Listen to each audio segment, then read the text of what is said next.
Hello friend, स्वागत है आपका अपने चैनल आज क्लास में। रोज सुबह 5:30 बजे टॉपर सीरीज शुरू कर दिया गया है और हमारा टारगेट है फाइनल बोर्ड परीक्षा में 480 प्लस नंबर लाना। तो 480 प्लस नंबर कैसे आएगा? तो जैसे फाइनल बोर्ड परीक्षा में प्रश्न पूछे जाते हैं बिल्कुल वैसा ही वैसा प्रश्न आपको पढ़ना पड़ेगा और बिल्कुल वैसा ही प्रश्न रोज सुबह 5:30 बजे हम पढ़ाते हैं। तो रोज सुबह 5:30 बजे आप हमसे लाइव जुड़ के पढ़ सकते हैं। और आज की इस वीडियो में सामाजिक विज्ञान के टॉप 30 ऑब्जेक्टिव प्रश्न हम आपको बताएंगे जो आपके बोर्ड परीक्षा के लिए काफी महत्वपूर्ण रहेगा। तो एक भी प्रश्न आप लोग स्किप मत कीजिएगा, वीडियो को प्लीज आप लोग शुरू से लेके अंत तक देखिएगा। और चैनल को अभी तक आप सब्सक्राइब नहीं किए हैं तो चैनल को सब्सक्राइब कर लीजिएगा। और सब्सक्राइब करने के बाद एक बेल आइकन आता है तो बेल आइकन को दबा के ऑल पे कर लीजिएगा ताकि जब भी लाइव क्लास हो तो आपके पास नोटिफिकेशन पहुंचता रहे। तो आइए शुरू करते हैं पहले नंबर प्रश्न से। तो पहला नंबर प्रश्न है कि फ्रैंकफर्ट की संधि किस वर्ष हुई थी? ए ऑप्शन है 1864 में, बी ऑप्शन है 1860 में, सी ऑप्शन है 1870 में, डी ऑप्शन है 1871 में। तो यहाँ पे आपको बताना है कि फ्रैंकफर्ट की संधि किस वर्ष हुई थी। तो 1871 ईस्वी में हुआ था, इसे आपको याद रखना है। यहाँ पे डी ऑप्शन बिल्कुल ही सही हो जाएगा। और फ्रैंकफर्ट की संधि किस देश के बीच में हुआ था? तो फ्रांस और जर्मनी के बीच में हुआ था। तो ये भी साथ में आपको याद रखना है। आइए देखते हैं अगला प्रश्न। दो नंबर प्रश्न है कि इंग्लैंड में समाजवाद का जनक किसे माना जाता है? ए ऑप्शन है साइमन को, बी ऑप्शन है ओवेन को, सी ऑप्शन है लुई ब्लॉक को, डी ऑप्शन है मेजनी को। तो यहाँ पे आपको बताना है कि इंग्लैंड में समाजवाद का जनक किसे माना जाता है? तो ओवेन को माना जाता है, इसे आपको याद रखना है। यहाँ पे बी ऑप्शन बिल्कुल ही सही हो जाएगा। आइए देखते हैं अगला प्रश्न। 3 नंबर प्रश्न है कि 1917 की पहली रूसी क्रांति को किस नाम से जाना जाता है? ए ऑप्शन है फरवरी क्रांति, बी ऑप्शन है मार्च क्रांति, सी ऑप्शन है अक्टूबर क्रांति, डी ऑप्शन है नवंबर क्रांति। काफी महत्वपूर्ण प्रश्न है। यहाँ पे आपको बताना है कि 1917 की पहली रूसी क्रांति को किस नाम से जाना जाता है? तो फरवरी क्रांति के नाम से जाना जाता है, इसे आपको याद रखना है। यहाँ पे ए ऑप्शन बिल्कुल ही सही हो जाएगा। ये देखते हैं अगला प्रश्न। 4 नंबर प्रश्न है कि नई आर्थिक नीति के जन्मदाता कौन थे? ए ऑप्शन है कार्ल मार्क्स, बी ऑप्शन है स्टैलिन, सी ऑप्शन है लेनिन, डी ऑप्शन है निकोलस प्रथम। तो यहाँ पे आपको बताना है कि नई आर्थिक नीति के जन्मदाता कौन थे? तो लेनिन थे, इसे आपको याद रखना है। यहाँ पे सी ऑप्शन बिल्कुल ही सही हो जाएगा। और नई आर्थिक नीति कब लागू हुआ? तो ये 1921 में लागू हुआ। तो ये भी साथ में आपको याद रखना है। आइए देखते हैं अगला प्रश्न। 5 नंबर प्रश्न है कि प्राचीन काल में वियतनाम पर किस सभ्यता का प्रभाव था? ए ऑप्शन है चीनी, बी ऑप्शन है भारतीय, सी ऑप्शन है जापानी, डी ऑप्शन है मंगोल। तो यहाँ पे आपको बताना है कि प्राचीन काल में वियतनाम पर किस सभ्यता का प्रभाव था? तो चीनी सभ्यता का प्रभाव था, इसे आपको याद रखना है। यहाँ पे ए ऑप्शन बिल्कुल ही सही हो जाएगा। इस वीडियो में सामाजिक विज्ञान के टॉप 30 ऑब्जेक्टिव प्रश्न बताएंगे जो आपके बोर्ड परीक्षा के लिए काफी महत्वपूर्ण रहेगा। तो एक भी प्रश्न आप लोग स्किप मत कीजिएगा, वीडियो को प्लीज आप लोग शुरू से लेके अंत तक देखिएगा। और वीडियो को अभी तक आप लाइक नहीं किए हैं तो प्लीज आप लोग वीडियो को लाइक कर दीजिएगा।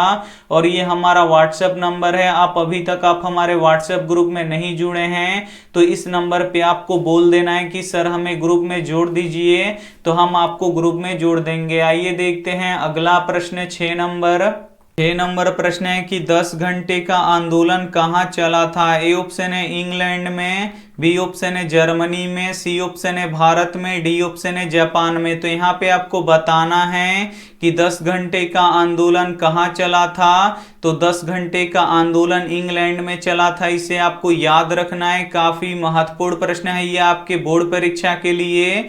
यहाँ पे ए ऑप्शन बिल्कुल ही सही हो जाएगा। आइए देखते हैं अगला प्रश्न। 7 नंबर प्रश्न है कि आधुनिक नगरों का विकास कब से हुआ? ए ऑप्शन है मेसोपोटामिया से, बी ऑप्शन है हड़प्पा से, सी ऑप्शन है पुनर्जागरण से, डी ऑप्शन है औद्योगिक क्रांति से। तो यहाँ पे आपको बताना है कि आधुनिक नगरों का विकास कब से हुआ, तो औद्योगिक क्रांति से हुआ, इसे आपको याद रखना है। यहाँ पे डी ऑप्शन बिल्कुल ही सही हो जाएगा। और औद्योगिक क्रांति किस देश में हुआ था, तो इंग्लैंड में हुआ था, तो ये भी साथ में आपको याद रखना है। आइए देखते हैं अगला प्रश्न 8 नंबर। 8 नंबर प्रश्न है कि विश्व के प्राचीनतम शहर कहाँ बसे थे। ए ऑप्शन है मेसोपोटामिया में, बी ऑप्शन है चीन में, सी ऑप्शन है भारत में, डी ऑप्शन है यूनान में। तो यहाँ पे आपको बताना है कि विश्व के प्राचीनतम शहर कहाँ बसे थे, तो मेसोपोटामिया में बसे थे, इसे आपको याद रखना है। काफी महत्वपूर्ण प्रश्न है। यहाँ पे ए ऑप्शन बिल्कुल ही सही हो जाएगा। ये देखते हैं अगला प्रश्न 9 नंबर। 9 नंबर प्रश्न है कि मगध साम्राज्य की प्राचीनतम राजधानी कौन सी थी। ए ऑप्शन है गया, बी ऑप्शन है वैशाली, सी ऑप्शन है राजगिरी, डी ऑप्शन है पाटलिपुत्र। तो यहाँ पे आपको बताना है कि मगध साम्राज्य की प्राचीनतम राजधानी कौन सी थी, तो राजगिरी थी, इसे आपको याद रखना है। यहाँ पे सी ऑप्शन बिल्कुल ही सही हो जाएगा। ये देखते हैं अगला प्रश्न 10 नंबर। 10 नंबर प्रश्न है कि आधुनिक शहरों का उदय सबसे पहले कहाँ हुआ। ए ऑप्शन है भारत में, बी ऑप्शन है इंग्लैंड में, सी ऑप्शन है फ्रांस में, डी ऑप्शन है जापान में। तो यहाँ पे आपको बताना है कि आधुनिक शहरों का उदय सबसे पहले कहाँ हुआ, तो इंग्लैंड में हुआ, इसे आपको याद रखना है। यहाँ पे बी ऑप्शन बिल्कुल ही सही हो जाएगा। ये देखते हैं अगला प्रश्न 11 नंबर।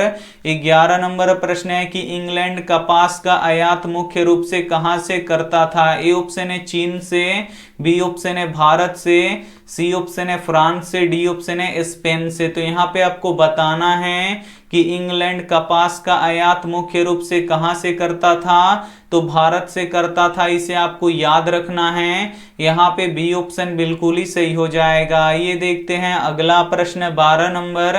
12 नंबर प्रश्न है कि सूती वस्त्रों की राजधानी किस शहर को कहा जाता था। ए ऑप्शन है दिल्ली को, बी ऑप्शन है पटना को, सी ऑप्शन है मुंबई को, डी ऑप्शन है गांधीनगर को। तो यहाँ पे आपको बताना है कि सूती वस्त्रों की राजधानी किस शहर को कहा जाता था, तो मुंबई को कहा जाता था, इसे आपको याद रखना है। यहाँ पे सी ऑप्शन बिल्कुल ही सही हो जाएगा। ये देखते हैं अगला प्रश्न 13 नंबर। 13 नंबर प्रश्न है कि बिहार में कौन सी मिट्टी पाई जाती है। ए ऑप्शन है लाल मिट्टी, बी ऑप्शन है दोमट मिट्टी, सी ऑप्शन है जलोढ़ मिट्टी, डी ऑप्शन है काली मिट्टी। तो यहाँ पे आपको बताना है कि बिहार में कौन सी मिट्टी पाई जाती है, तो जलोढ़ मिट्टी पाई जाती है, इसे आपको याद रखना है। यहाँ पे सी ऑप्शन बिल्कुल ही सही हो जाएगा। और जो जलोढ़ मिट्टी होती है ये सबसे उपजाऊ मिट्टी होती है, इसे आपको याद रखना है। और जलोढ़ मिट्टी कितने प्रकार के होते हैं, तो 2 प्रकार के होते हैं, तो ये भी साथ में आपको याद रखना है। आइए देखते हैं अगला प्रश्न 14 नंबर। 14 नंबर प्रश्न है कि पृथ्वी पर पीने योग्य मीठा जल कितना प्रतिशत पाया जाता है। ए ऑप्शन है 2.5%, बी ऑप्शन है 4.5%, सी ऑप्शन है 9.5%, डी ऑप्शन है 96.5%। तो यहाँ पे आपको बताना है कि पृथ्वी पर पीने योग्य मीठा जल कितना प्रतिशत पाया जाता है, तो 2.5% पाया जाता है, इसे आपको याद रखना है। यहाँ पे ए ऑप्शन बिल्कुल ही सही हो जाएगा। पृथ्वी पर कितना प्रतिशत जल पाया जाता है, तो 71% जल पाया जाता है और 29% भूमि पाया जाता है, तो ये भी साथ में आपको याद रखना है। और 71% का 2.5% पीने योग्य मीठा जल है, तो ये भी साथ में आपको याद रखना है। इस वीडियो में सामाजिक विज्ञान के टॉप 30 ऑब्जेक्टिव प्रश्न हम आपको बताएंगे जो आपके बोर्ड परीक्षा के लिए काफी महत्वपूर्ण रहेगा। तो एक भी प्रश्न आप लोग स्किप मत कीजिएगा, वीडियो को प्लीज आप लोग शुरू से लेके अंत तक देखिएगा।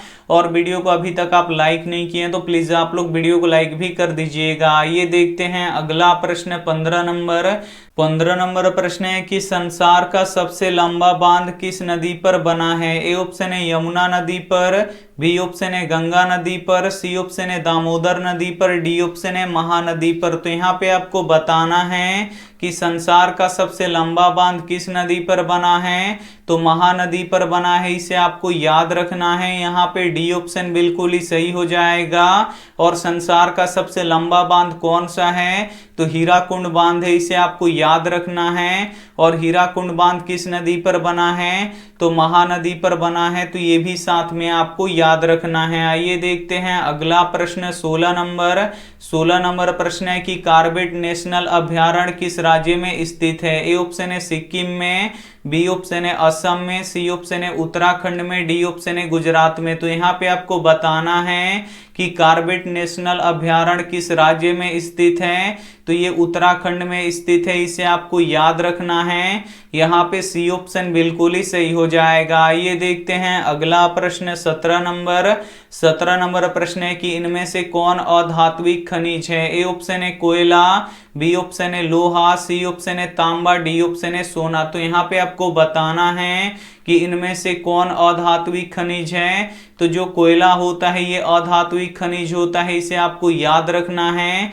यहाँ पे ए ऑप्शन बिल्कुल ही सही हो जाएगा। लोहा, तांबा, सोना ये धात्विक खनिज होता है, लेकिन जो कोयला होता है ये अधात्विक खनिज होता है, तो ये भी साथ में आपको याद रखना है। आइए देखते हैं अगला प्रश्न 18 नंबर प्रश्न है कि किस राज्य में चाय पत्ती सबसे अधिक होता है। ए ऑप्शन है असम में, बी ऑप्शन है पश्चिम बंगाल में, सी ऑप्शन है महाराष्ट्र में, डी ऑप्शन है झारखंड में। तो यहाँ पे आपको बताना है कि किस राज्य में चाय पत्ती सबसे अधिक होता है, तो असम राज्य में चाय पत्ती सबसे अधिक होता है, इसे आपको याद रखना है।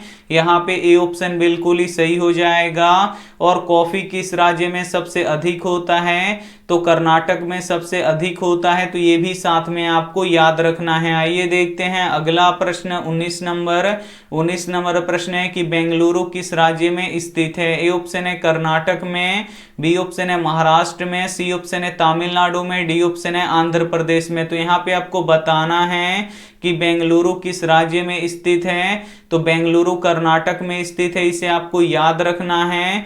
यहाँ पे ए ऑप्शन बिल्कुल ही सही हो जाएगा। और सिलिकॉन ऑफ वैली किसे कहा जाता है, तो बेंगलुरु को ही कहा जाता है, तो ये भी आपको साथ में याद रखना है। आइए देखते हैं अगला प्रश्न 20 नंबर प्रश्न है कि विवेक एक्सप्रेस कहां से कहां तक जाती है। ए ऑप्शन है जम्मू से हावड़ा, बी ऑप्शन है नई दिल्ली से मुंबई, सी ऑप्शन है डिब्रूगढ़ से कन्याकुमारी, डी ऑप्शन है गुवाहाटी से नई दिल्ली। तो यहाँ पे आपको बताना है कि विवेक एक्सप्रेस कहां से कहां तक जाती है, तो डिब्रूगढ़ से कन्याकुमारी तक जाती है, इसे आपको याद रखना है। यहाँ पे सी ऑप्शन बिल्कुल ही सही हो जाएगा। और जो विवेक एक्सप्रेस ट्रेन है ये सबसे लंबी दूरी तय करने वाली ट्रेन है, तो ये भी साथ में आपको याद रखना है। आइए देखते हैं अगला प्रश्न 21 नंबर प्रश्न है कि हल्दिया कहाँ स्थित है। ए ऑप्शन है चेन्नई के निकट, बी ऑप्शन है कोलकाता के निकट, सी ऑप्शन है मुंबई के निकट, डी ऑप्शन है गोवा के निकट। तो यहाँ पे आपको बताना है कि हल्दिया कहाँ स्थित है, तो कोलकाता के निकट है, इसे आपको याद रखना है। यहाँ पे बी ऑप्शन बिल्कुल ही सही हो जाएगा। आइए देखते हैं अगला प्रश्न 22 नंबर प्रश्न है कि उपभोक्ता आंदोलन के प्रवर्तक किसे माना जाता है। ए ऑप्शन है रूजरवेल्ट को, बी ऑप्शन है मोहम्मद यूनुस को, सी ऑप्शन है राफेल नादार को, डी ऑप्शन है कलाम को। तो यहाँ पे आपको बताना है कि उपभोक्ता आंदोलन के प्रवर्तक किसे माना जाता है, तो राफेल नादार को माना जाता है, इसे आपको याद रखना है।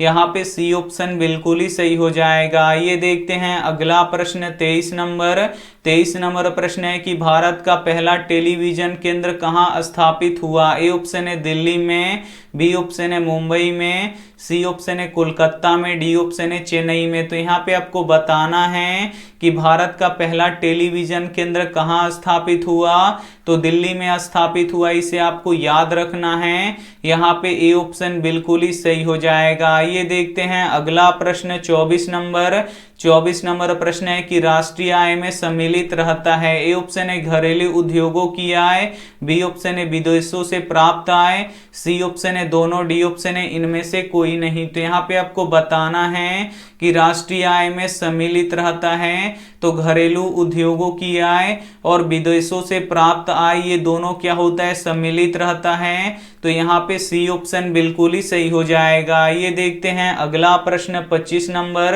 25 नंबर प्रश्न है कि बिहार का पिछड़ेपन का क्या कारण है। ए ऑप्शन है जनसंख्या का तीव्र वृद्धि, बी ऑप्शन है कृषि पर अत्यधिक भार, सी ऑप्शन है बाढ़ एवं सूखा का प्रकोप, डी ऑप्शन है इनमें से सभी। तो यहाँ पे आपको बताना है कि बिहार का पिछड़ेपन का क्या कारण है। तो जनसंख्या का तीव्र वृद्धि, कृषि पर अत्यधिक भार और बाढ़ और सूखा का प्रकोप, ये सभी क्या है बिहार का पिछड़ेपन का कारण है। तो यहाँ पे डी वाला ऑप्शन बिल्कुल ही सही हो जाएगा। ये देखते हैं अगला प्रश्न 26 नंबर। 26 नंबर प्रश्न है कि मुखिया का कार्यकाल कितने वर्षों का होता है। ए ऑप्शन है 4 वर्षों का, बी ऑप्शन है 6 वर्षों का, सी ऑप्शन है 5 वर्षों का, डी ऑप्शन है 7 वर्षों का। तो यहाँ पे आपको बताना है कि मुखिया का कार्यकाल कितने वर्षों का होता है। तो 5 वर्षों का होता है, इसे आपको याद रखना है। यहाँ पे सी ऑप्शन बिल्कुल ही सही हो जाएगा। ये देखते हैं अगला प्रश्न 27 नंबर। 27 नंबर प्रश्न है कि भूकंप प्रभावित क्षेत्रों में भवनों की आकृति कैसी होनी चाहिए। ए ऑप्शन है अंडाकार, बी ऑप्शन है त्रिभुजाकार, सी ऑप्शन है आयताकार, डी ऑप्शन है इनमें से कोई नहीं। तो यहाँ पे आपको बताना है कि भूकंप प्रभावित क्षेत्रों में भवनों की आकृति कैसी होनी चाहिए। तो आयताकार होनी चाहिए, इसे आपको याद रखना है। यहाँ पे सी ऑप्शन बिल्कुल ही सही हो जाएगा। ये देखते हैं अगला प्रश्न 28 नंबर। 28 नंबर प्रश्न है कि लोकतंत्र का प्राण किसे माना जाता है। ए ऑप्शन है सरकार को, बी ऑप्शन है न्यायपालिका को, सी ऑप्शन है संविधान को, डी ऑप्शन है राजनीतिक दल को। तो यहाँ पे आपको बताना है कि लोकतंत्र का प्राण किसे माना जाता है। तो राजनीतिक दल को माना जाता है, इसे आपको याद रखना है। यहाँ पे डी ऑप्शन बिल्कुल ही सही हो जाएगा। ये देखते हैं अगला प्रश्न 29 नंबर। 29 नंबर प्रश्न है कि दूध के उत्पादन में लाई गई क्रांति कौन सी है। ए ऑप्शन है हरित क्रांति, बी ऑप्शन है श्वेत क्रांति, सी ऑप्शन है पीली क्रांति, डी ऑप्शन है लाल क्रांति। तो यहाँ पे आपको बताना है कि दूध के उत्पादन में लाई गई क्रांति कौन सी है। तो श्वेत क्रांति है, इसे आपको याद रखना है। यहाँ पे बी ऑप्शन बिल्कुल ही सही हो जाएगा। ये देखते हैं अंतिम प्रश्न 30 नंबर। 30 नंबर प्रश्न है कि नागार्जुन परियोजना किस नदी पर स्थित है। ए ऑप्शन है गंगा नदी पर, बी ऑप्शन है कृष्णा नदी पर, सी ऑप्शन है यमुना नदी पर, डी ऑप्शन है कावेरी नदी पर। तो यहाँ पे आपको बताना है कि नागार्जुन परियोजना किस नदी पर स्थित है। तो ये कृष्णा नदी पर स्थित है, इसे आपको याद रखना है। यहाँ पे बी ऑप्शन बिल्कुल ही सही हो जाएगा। सामाजिक विज्ञान के टॉप 30 ऑब्जेक्टिव प्रश्न हम आपको बता चुके हैं और इस वीडियो से काफी प्रश्न आपके फाइनल बोर्ड परीक्षा में रहेगा, ये हमारा गारंटी है। तो इसमें से बहुत सारे प्रश्न आपको याद नहीं होगा, तो प्लीज आप लोग उसे नोटबुक पे लिख के जरूर याद कर लीजिएगा। और ये रहा आपके लिए होमवर्क प्रश्न, इसका जवाब आपको कमेंट बॉक्स में देना है कि गद्दार पार्टी का स्थापना किसने किया। ए ऑप्शन है चंद्रशेखर आजाद ने, बी ऑप्शन है लाला हरदयाल ने, सी ऑप्शन है महात्मा गांधी ने, डी ऑप्शन है जयप्रकाश नारायण ने। तो जो भी ऑप्शन आपको सही लगेगा वो आप हमें कमेंट करके जरूर बताइएगा। और वीडियो को लाइक नहीं किए तो प्लीज आप लोग वीडियो को लाइक कीजिएगा, अपने दोस्तों के पास इस वीडियो को जरूर शेयर कीजिएगा। और चैनल को अभी तक आप सब्सक्राइब नहीं किए हैं तो चैनल को सब्सक्राइब करके साथ में बेल आइकन को ऑल पे दबा लीजिएगा, ताकि जब भी लाइव क्लास हो तो आपके पास नोटिफिकेशन पहुंचता रहे।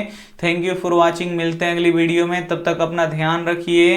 अब अगला क्लास यहाँ पे 1:30 बजे होगा, तब तक अपना ध्यान रखिए, मन लगा के पढ़ाई कीजिए। Take care and bye.